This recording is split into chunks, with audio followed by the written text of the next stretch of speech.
A jury doesn't have a clue how to read and write above a second grade reading level. That's why it's a no-law contract. Then the witness gets put into a witness box, which is an enclosed area, cannot see evidence or give testimony, to a jury box, which cannot see evidence or see testimony, to a judge that's on a plane, not even in the courtroom, as an actor in black robes, mourning justice. And justice, J-U, equals no law. S equals speak. T-I equals title. And C-E equals judge. This is Latin. Judge title speaks no law. And what's the first word you guys do in your anger?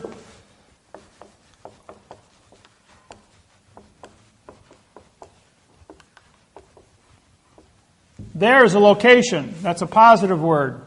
Is a positive word. No is a negative word. Law is a dangling participle verb. So what happens? There is plus and plus, now pointing towards no to be positive, making law a negative, because no is still a negative. So therefore the word no law or fact shall be tried in court. By your own confessions, people, you go, there is no. There's no such thing as a no. Because you can't perform a negative condition of performance. But if you say there is no, what do I have in my hand? Nothing. You just made nothing a fact. Now I can prosecute you with nothing. Well, you just walked right into that trap. Don't feel bad. No one's ever gotten past it. Everyone steps in the trap. Let's see how close up attention you are.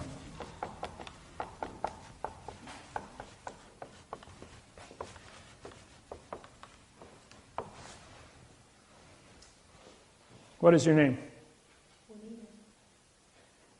No. I'm a judge. I said, what is your name?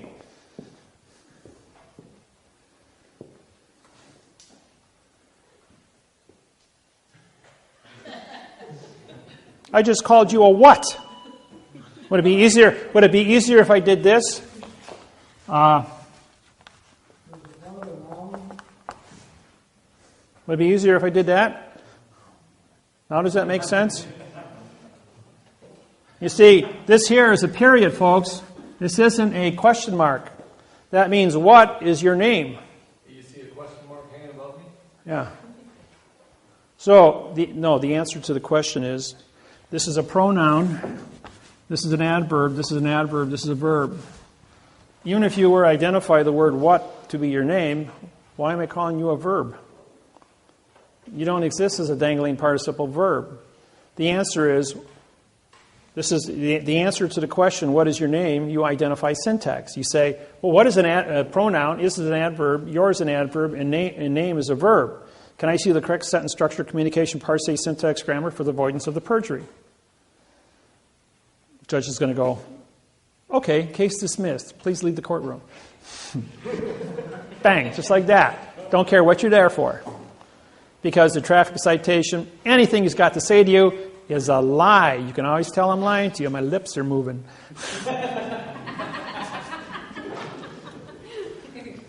Hey, it's a fact, folks. So anytime you go to a stop sign and you get a ticket, you could use that argument in court. Well, actually, I won a case. I said, Mr. Police Officer, would you please come up? He goes, yes. He says, you testified that I went through the stop sign. I said, you just said I went through the stop sign. I says, what does the stop sign look like? So 8 sides, painted red and white, made of metal. How do I occupy the same space as a stop sign? How can I go through it? As two objects can't occupy the same space at the same time. This is a fraudulent statement. And this is a pronoun, adverb, verb, adverb, adjective, pronoun. Can I see the correct sentence structure, communication, parse, syntax, grammar for the avoidance of the perjury? Judge goes, you can't go through a stop sign. And yes, that is a correct statement. And yes, this is a fraudulent statement. And you committed fraud under Title 15, Section 1692E and Title 18, 1001. Fictitious conveyance of grammar and false and misleading statements.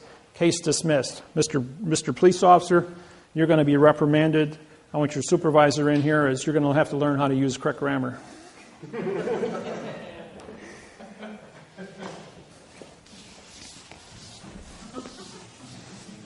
You see, these are all tricks and traps, little things that are hidden in plain view right in front of you.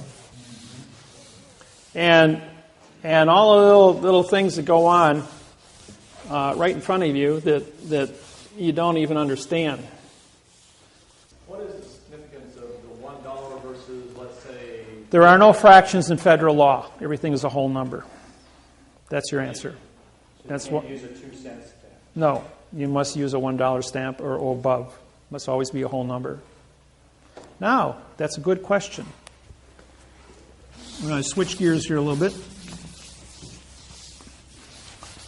When you read, now, you've been exposed to fiction grammar, but there's another thing that you don't see. It's called character spaces. All things went to computer now.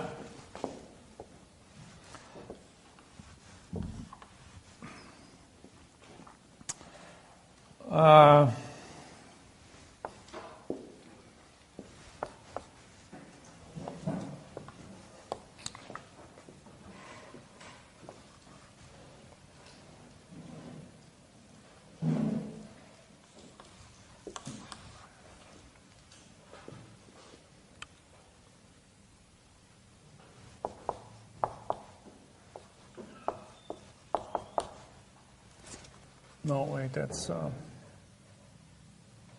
yeah. My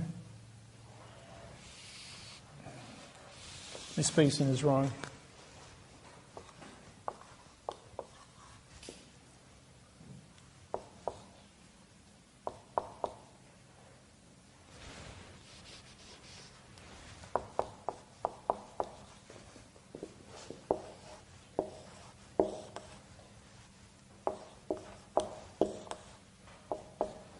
Okay, you're looking at a computer, and each one of these represent a character space, okay? Now there's a rule in syntax, it's called the double space rule. If you were two spaces between words, you break the continuance of evidence, okay? Now here you're going along, you got space, space, space, space, 1/10, full space. This is actually two spaces now. So when you say, I saw the cat, this is an adverb, verb, adverb, verb.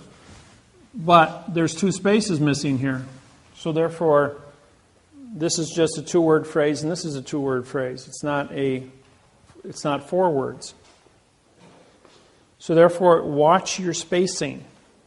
We have an attorney in Petersburg, Alaska, who uses 4 words, single-spaced, 3 words, double-spaced in each sentence for 22 years.